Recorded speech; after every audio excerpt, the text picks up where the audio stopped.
welcome back to Luigi's Gaming Lounge. I'm Luigi8Mario, and today I am joined by Trip Hazard, aka Barnaby. Hello. And we are also joined by Commando Para, aka Yo, it's your boy Home Dog Tony. Yo, what up? What up? What up, my posse? What up? Never fail to get that right there, do you, Tony? No, exactly. I like to sort of bring that in. I feel like Ice Cube or something. Or, Yeah. He's NWA. Yo, what up? Today we are recording episode 26, and one of the first topics I want to discuss is what we discussed on the last episode, the GTA Trilogy, just briefly, as there's been some new details come around.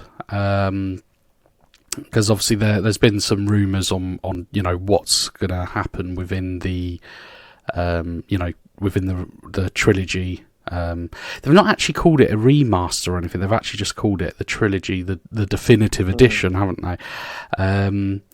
So yeah, let's just take a look at it. So obviously it's going to have GTA 3, GTA Vice City, and San Andreas. I'm just looking on the website nintendoeverything.com. So this is where I'm getting this information at the moment. Okay. Oh, okay. I think I might have... here we go. I was looking in the wrong place for a moment then, guys. Anyway, back to it. So it says the support site mentions that the games have been updated for a new generation, now with across-the-board enhancements, including brilliant new lighting and environmental upgrades, high-resolution textures, increased draw distances. Additionally, players can expect Grand Theft Auto 5 style controls and targeting. I mean, I think that's sort of what you'd expect, especially as we mentioned on the last episode in regards to the price tag for this, because it is full price. Is there anything that you feel? I'll come to you first, Trip Hazard, Barnaby. Is there anything that missing off there that you'd like to see added? Online multiplayer. Yes, yeah, I think, yeah. Definitely. I think. Other than that, no, I'm pretty happy with that list. Yeah, as long as they do it right and don't manage to balls it up somehow, that sounds like a pretty good remaster.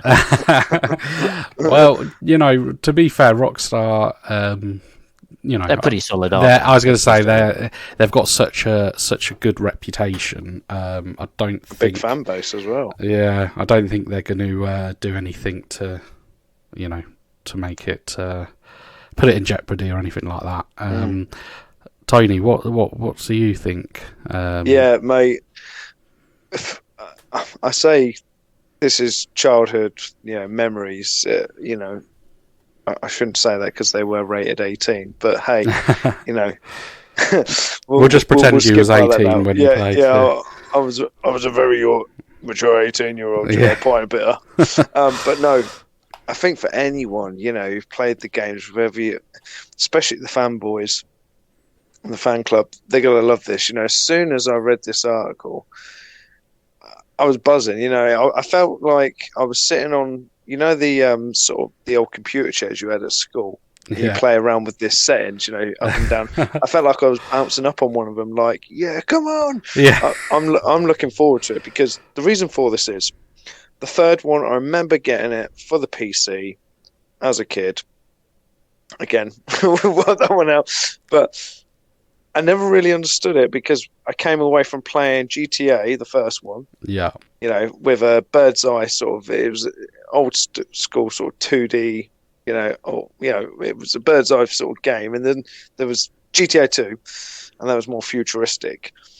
And that was a laugh. But then you came to the third one, you're like, wow, this is mad. This was like one up from Driver. It came out at the similar sort of time when Driver came out.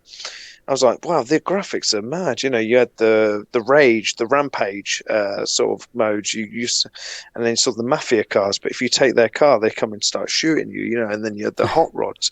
So for me, I'm looking forward to actually revisiting that because I never really understood or appreciated the game or what was sort of required. You know, all I tried to do was, I'm going to jump that bridge. I'm going to jump that bridge. No, wasted. So never worked for me. I think as well, going back to that, like for example, with GTA 3, because even myself as well, obviously I was very young. I think, you know, playing through it, we'll probably notice things that we didn't notice when we were kids. If that makes sense, like things that probably went over our heads. So yeah, I'm definitely looking forward to it. Just the final thing on that, what I want to say is Vice City, I think it was probably one of the best ones that they ever did, if not the best one, with the choppers and that, the music, the 1970s, the Miami sort of drug rush that they had with the cocaine back in the 70s. Then you had San Andreas. I remember San Andreas being the first game where everyone commented about the Vice City. Why can't you see any animals? Why is there no animals? San Andreas came in. They brought in the dog, and I think, correct me if I'm wrong, his name was Buster. Don't quote me on that, but I remember they brought in the dog, and then you could have the BMX. Sorry, dog, no, that was the no, that was 5. Sorry, it was the BMX. I was going to say. I was thinking then. I was thinking, hang on a minute. No, apologies on that. No, it was 5. It was the BMXs and going to the gyms. Yeah, and actually, like. You know, looking after your health, basically eating, because obviously if you ate too much rubbish, you could actually end up making your player, well, Carl, fat,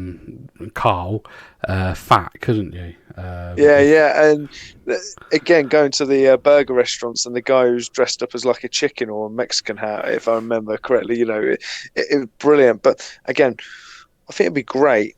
Keep it in short, you know, revisiting this, you know, with enhanced graphics, really sort of taking notice. And what I would like to see is, because I only think they sort of really brought these in a bit more in San Andreas, or especially when it was GTA 5, some Easter eggs. Yeah. Now, I don't recall any Easter eggs in those, especially GTA 3. I don't recall any Easter eggs there. But I'd like to see something like that. But I think Vice City had... I'm not sure. I mean, Barnaby, you played GTA 3. It's one of your favourites, isn't it? Can you remember any Easter eggs within that? Trying to think now. There's a lot to do in it, but I don't remember any particular Easter eggs. No. Yeah. I think that. But I'm not an expert by any means. Yeah. But no, yeah. That would be cool. It'd be interesting as well. The thing is, I know the time, as in the years that it's set, are different. But it would be really cool when they release this definitive edition if they made sort of the switching between the cities almost seamless, if you know what I mean. I think the technology, you know, is there, and with the current consoles and whatnot, that you could just sort of, you know, not have such a big load time or a long load time, and definitely. Do you get what I mean? Like, if you fancy, right, okay, right, I'll play a couple of missions on Vice City, and then just sort of with, you know, press a button or a couple of buttons, and, you know, after like a few seconds you're back in San Andreas, for example, or I think if they can, quick launch, basically, I think if they can sort of pull that off as well, it's sort of you know, it makes that trilogy as one game as such. If that makes sense, I don't know if I'm making sense here. But I think it would definitely give it a new lease of life, especially for the new gamers that were unable to play, you know, the earlier editions. But the other thing I would like to even, you know, question, and you guys might be able to answer this or have your thoughts on it. Do you think they'll merge all 3 of the maps together as like a a special edition pack once completed, or just so Um, you can roam from San Andreas over to Vice City? But Do you you see, think this is where I feel like the problem comes in, because obviously they're all set in different years, aren't they? I think if I was, off the top of my head, if I was to do something like that where you can jump between the maps, I think, in GTA where you can hold a button and switch between characters. Yeah. If you could do something like that, where you could switch to Tommy, you could switch to Carl, and it zooms you out of the map, and then zooms you into, like, so for example, zooms you out of the Vice City map, and then zooms you into the San Andreas map. If they can do something like that, that would be really, I think that would be pretty sweet, to be honest. I agree. Yeah, is that something you'd like to see, Barney? Is it? Do you think? Oh yeah, definitely. I mean, I think you could.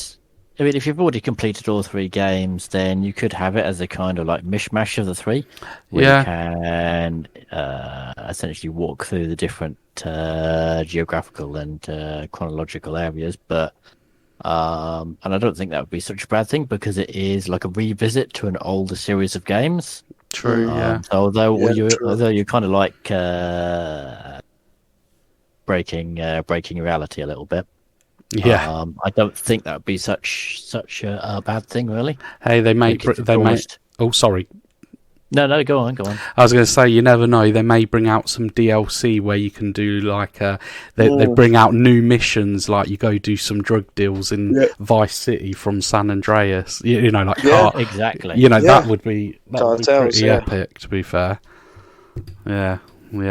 Okay. Well, we'll leave the GTA chat right there, and we'll carry over to God of War. Now, I don't know, I think you guys have seen, because I've put it up. We discussed a while back, PlayStation are bringing their games to PC. They've already brought what is the name of that game? Help me out here, guys. I can't remember. Days Gone. Yeah. They've already brought that to PC through Steam. And God of War is supposed to be launching on PC on the 14th of January 2022. So not that far away. Obviously, this is something that a lot of people have been wanting, because there are console exclusive games that, PC only players haven't played and want to play. There has been a way for them to play, a lot of the titles through PlayStation Now, which is obviously their sort of streaming service and download service, a little bit like Game Pass, just not as good. I'll just put that in. But yeah, actually, I'll pause there a moment, because something that's been playing on my mind is that I have, obviously, because we all have Xboxes here, I have been fanboying quite a bit on the Xbox. I would just like to say, before I carry on with this, that I was sitting there the other day thinking, what games sort of really, what games have I really enjoyed, my favourite games. And in all honesty, a lot of them are PlayStation exclusives. So even though it may seem like we are bashing PlayStation, you've got to give them a lot of respect, because some of their, a lot of their games, their exclusive games are amazing. It's like one of my favourites at the moment. I've not completed it yet, but I'm nearly there. The Detroit Become Human. Amazing game. Easily one of my top 5 all-time games now. If you've not played it yet, I recommend you playing it. But yeah, I just wanted to quickly say that before I carry on with this. So yeah, like I said, plenty of people, and God of War, I mean, that is a really epic franchise. Admittedly, Now, this is going to seem really bad of me, but admittedly, I've never played God of War. I've seen plenty of footage. No. Yeah, I know you, Tony, because you're a big fan, aren't you, of God of War? Yeah. Well, I have to confess I've never played it either, so There's two you of and us me here, both. Tony. Oh no.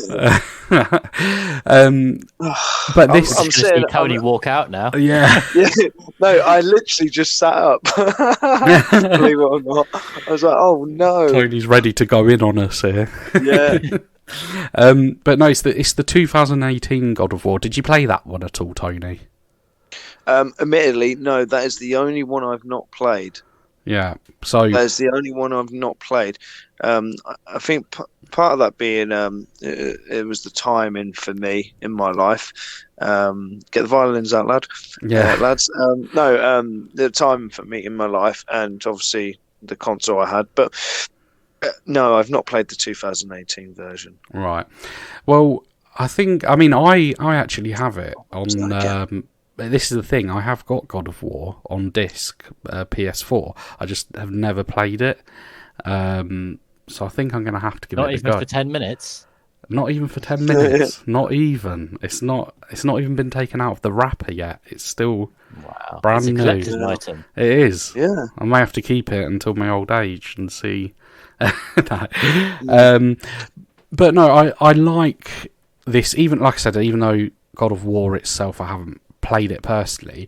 I do like this news coming out of more sort of console exclusive games coming out on PC, and without sounding too much of like PC Master Race or anything like that, it just shows, I think, that why PC you pay such a premium as well for having a good system, because you are able to do so much on PC, and PlayStation bringing out these titles, yes, okay, by today's standards they're old, people are over them, they've played them, but it's all part of that keeping games alive. Now these people that never had access to these games, they're talking about them again, they're playing them. So I think it's all just going in a really good direction, and I hope it continues. I'm sure it will. I presume they're going to bring The Last of Us and The Last of Us 2. I don't know if there's any information on that, but at the moment I don't think there is, but I imagine that'll be next at some point. But yeah, just a brief chat about that, because I think it was a bit of something worthy to talk about. Well, I'd like to touch on the God of War really, really quickly. So I'm itching. Go on. If you've not played it, I definitely recommend it. I remember the first and second one. It was at the time, on PlayStation, first edition console. It was no, it was on great. PS2, weren't it? Yeah, PS2. That's what I meant. Sorry. It was blocky. It was great. It reminded me of you always refer to it as some games that you've played before, such as Gran Turismo, and I spent hours on that. But in terms of the graphics, and as you go on, but for me, when it went to PlayStation 3, I remember playing several of the Gods of Wars then, and the third one for me, that was epic. It was a different change. It was game changing. The graphics were a lot crisper. The storylines as well. But going back onto the one that you mentioned about the 2018, it's where he's got the son. I remember watching the E3 for this now. The announcement, and everyone was like, "Yeah," and then they were telling the story, and you're watching, and you were captivating. So for me, I think for those games, whether they're the exclusive ones or not, but such as God of War, and where they follow on like a story, or different eras. So for God of War and Assassin's Creed, they're the sort of games for me that I personally wouldn't get bored of. And they've got that sense of you've got objectives that you need to achieve with elements of combat. A lot of it can be dark as well. Some of the moves or what you're doing, ripping someone's soul out or jumping down on someone. But it's brilliant. But it really just it's probably the only game, God of War, that I will entertain of a sort of a Warcraft sort of level. You know, it's quite it's got a lot of creatures, quite majestic. It's quite magical. You know, it's playing with gods and demons and all that, and it's probably the only game that I really sort of would entertain. But really good game, guys. I definitely recommend it. The third one for me, God of War 3, just really blew me out of the park. And I remember I spent hours on a mission where I was trying to jump over, but I needed I think it was the flying boots from one of the gods. I can't remember his name now, but he has wings on his ankles. Yeah, Mercury. And yeah, it must be one of the Greek gods. Excuse the dog barking in the background there. Don't know what he's doing. But yeah, I was stuck on one of those missions. But yeah, you know, Marley's probably barking, saying, "Oh, it's this god, it's that." He's probably barking in his dog language. He's trying to get involved. Yeah, he is. But yeah, really good game. Or games as a whole, you know, really good stories. But yeah, the 2018, the one where he's got his son and he's teaching him how to sort of survive. Yeah, I've not played that one, but I do remember watching that on the E3 sort of when they presented that. It was quite special. Visually, yeah, looked great. Yeah. Okay. Well, yeah. So we'll move on from God of War over to the Nintendo Switch Online expansion pack. Have you guys had a chance to have a look at the info? Yeah. Yeah. So, for example, myself, to begin with, I felt that it was a huge jump.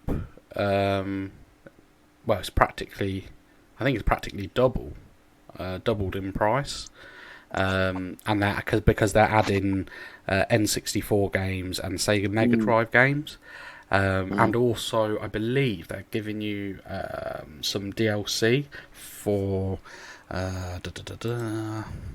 Animal Crossing, which I'm sure a lot of people will be happy with because they won't have to spend any more money, and it's a very popular game. But I just, like I said, at first I thought, oh, double the price, but then I thought about it and I thought, well, it's going to cost £35 for the year. I mean, it's not that, when you divide that up monthly, it's not actually that bad. It's cheaper than the Xbox Game Pass. Yeah, but you see, for me, the bit I think that I have an issue with is...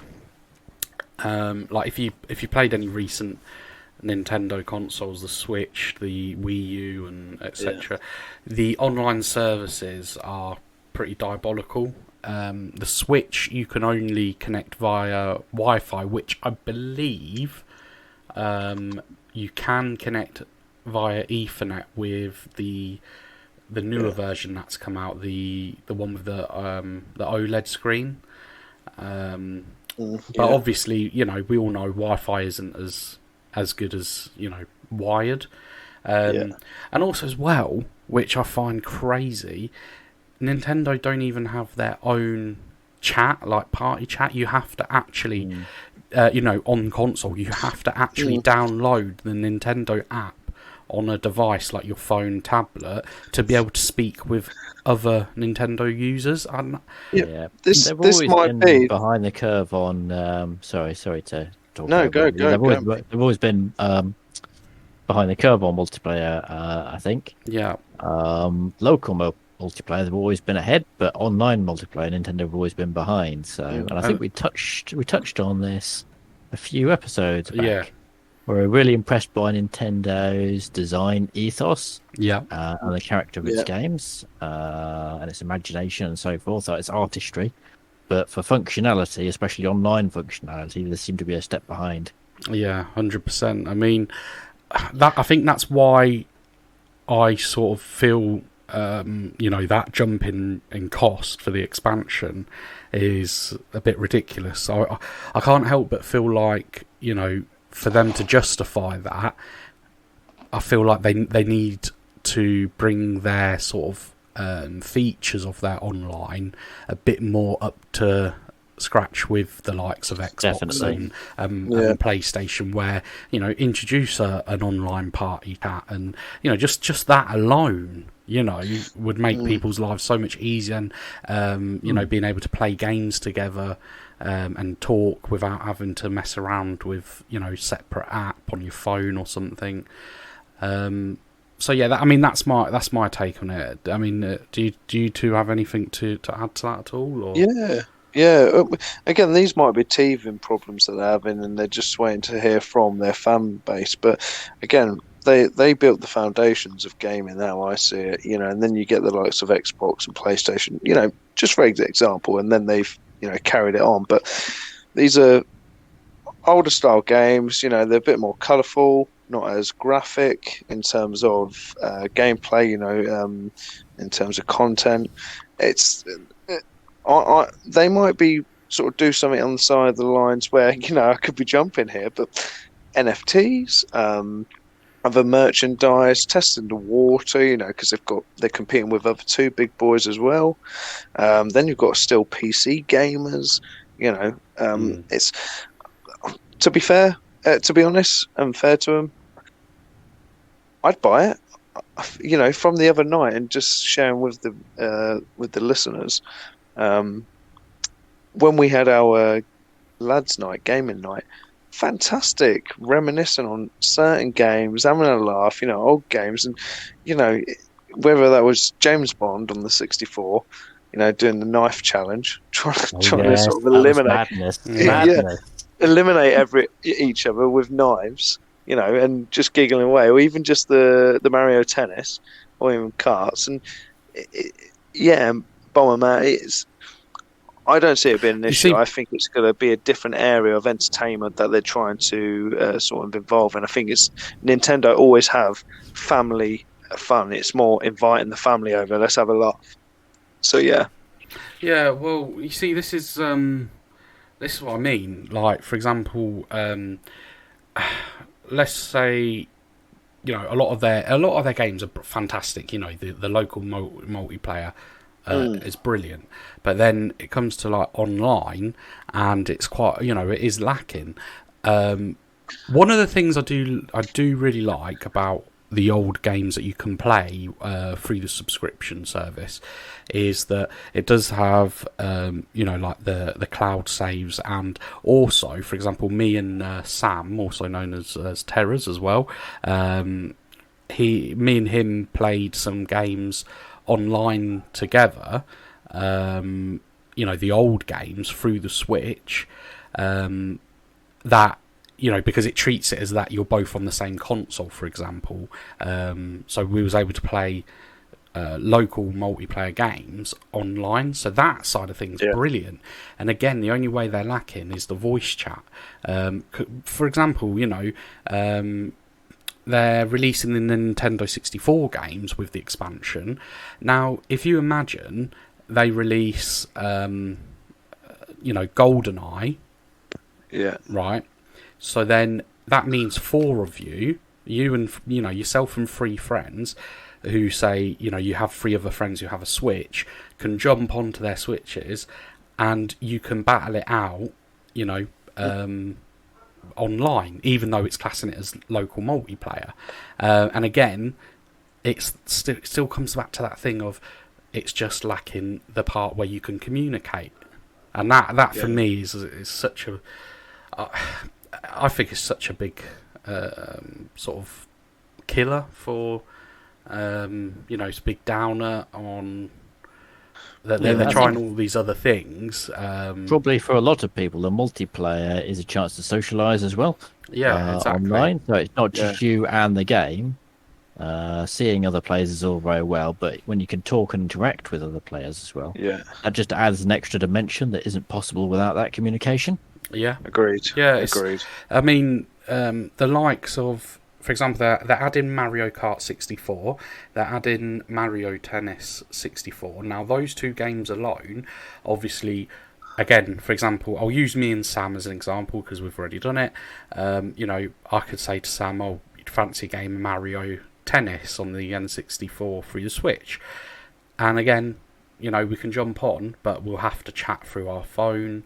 It needs to be made seamless and all done from that one device.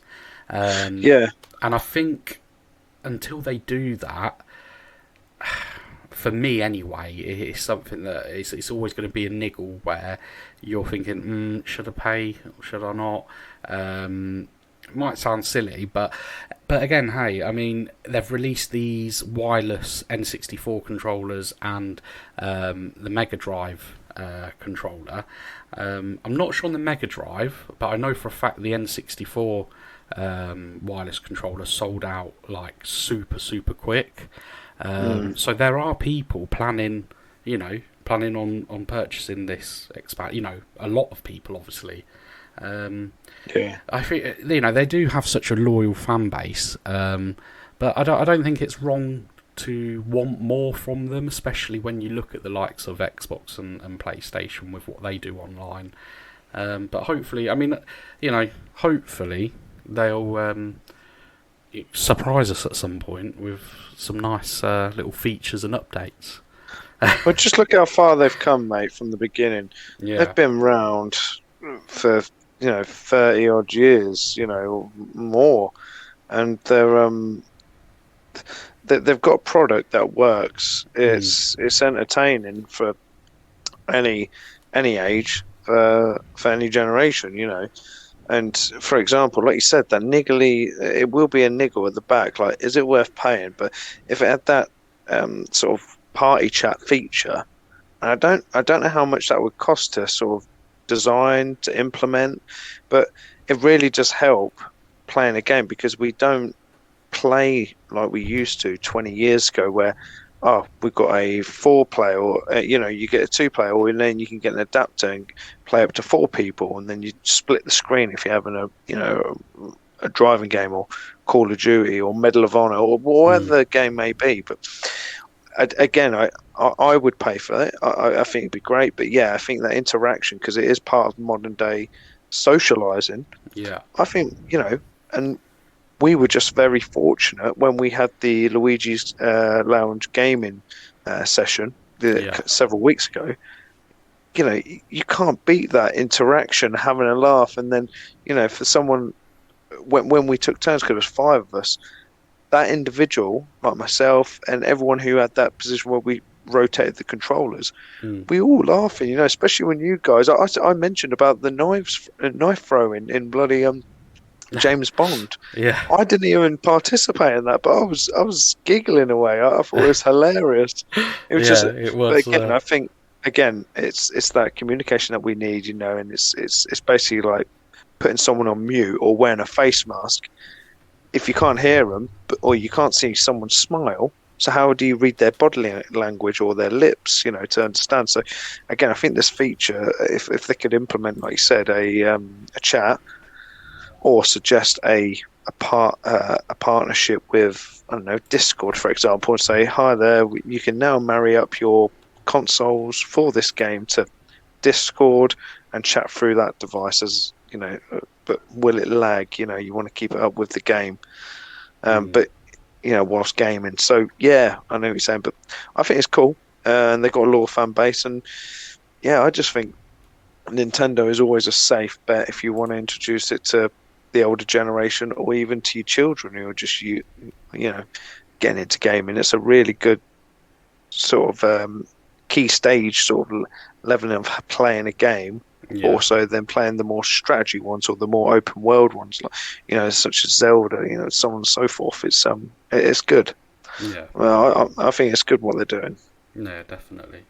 Barnaby, have you got anything else to add to that, or are you all Nintendo? No, I think that's pretty comprehensive. I mean, I like what they're doing with bringing back the older games. It's nice to see that they're still supporting retro gaming. Yeah. But the lineup isn't quite juicy enough for me to really think about it seriously. Yeah. Because although they've got a nice selection of good quality games on there, it's not comprehensive by any means. Mm-hmm. There's a lot of the N64 and the Mega Drive catalogue that they're missing, and I think any retro aficionados are going to be seeing the gaps in their library. Yeah, And definitely. for a premium price point, you're going to have to offer a little bit more, I think. Yeah, no, Yeah, I agree. yeah, true. I agree. Valid point there. Yeah. Well, well, end of the day, it's one of those things. Like I said, Nintendo have an extremely loyal fan base. They are a brilliant company. Again, it's just we're just spitting ideas and our opinions. But yeah, well, just before we wrap up, I do want to just give a mention to Nvidia. Now, obviously I've sent you guys that image. I don't know if you guys have processed it or not. I mean, are you aware what it represents? What's going on with so it? basically, you get a plug-in box that gives you the power of a top-end graphics card PC. Yeah. No. No, No. no. So basically, NVIDIA GeForce Now is NVIDIA's streaming service. So basically, you pay a monthly fee, and they support X amount of games. So you can link it to your Steam account, you can link it to your Origin account, I believe your Epic account. And it's I was simplifying. Yeah, I did see all of that. Yeah, so you can link it all to that, and what happens is obviously it recognises which games you own that is available, that to run through the GeForce Now service, and you can stream them. So, for example, you can stream them on your phone because there's a GeForce Now app. The Nvidia Shield TV, which obviously you guys have seen because I've got a couple of them. You can run the games, stream them through that, and several different ways on PC as well. But the thing that stands out here is basically they've added RTX 3080s to those setups, and it's now possible to game up to 1440p 120 frames per second on PC and Mac, and it says with ultra low latency. And also, if you're playing through the Nvidia Shield TV, you can stream that in 4K HDR. And again, on mobile Android phones, 120 frames per second. Now, I don't know if this is going over people's heads or people listening. Basically, to put it simple, so long as though you have a good internet connection, it will stop the games the game streaming looking laggy, looking blurry, because it's pushing those specs further, and we are getting to the point now, like if they pull this off really well, it's going to be at the point where it's not far off almost being as good as having the console. Yes, okay, there's going to be minimal latency, but this is headed in such a brilliant direction. I mean, I don't know if you guys, if it excites you, but it excites me because streaming is something, to your phone and so on around the home. It's something that I make use of, and I just wanted to share that before we wrap up because, yeah, amazing. I'm excited, and it's just, again, it's that sort of vision into the future of what, what's coming next, and it just gets me excited.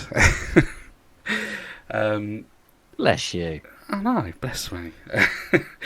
I can tell my excitement isn't shared. Man's wet dream. Yeah, do you know what? Not far off, my friend. Not far off. But no, we'll get that wrapped up for today. So episode 26. We spoke about quite a few things there. So the GTA Trilogy, God of War coming to PC, the Nintendo Switch Online expansion pack, and a quick mention to the Nvidia GeForce Now service. which, by the way, has been around for a long time. It's just that obviously, the upgrade and so on that they're making, or upgrades. So yeah, episode 26 of Luigi's Gaming Lounge has been recorded, and if you guys would like to contact us here, you can do so by contacting us at luigisgaminglounge@gmail.com. That's luigisgaminglounge@gmail.com. Trip Hazard, Commando Para, thank you very much for joining me on this episode today. Cheers, mate. And hopefully you will both be back for episode 27. So I don't doubt it. I don't doubt it. But we're going to jump off now. Maybe, possibly, do a bit of gaming. We'll see. Yeah. What is this? Some kind of gaming lounge? Oh, tell me about it. Until the next time, guys. See you later. Peace out. God bless. Bye. See ya.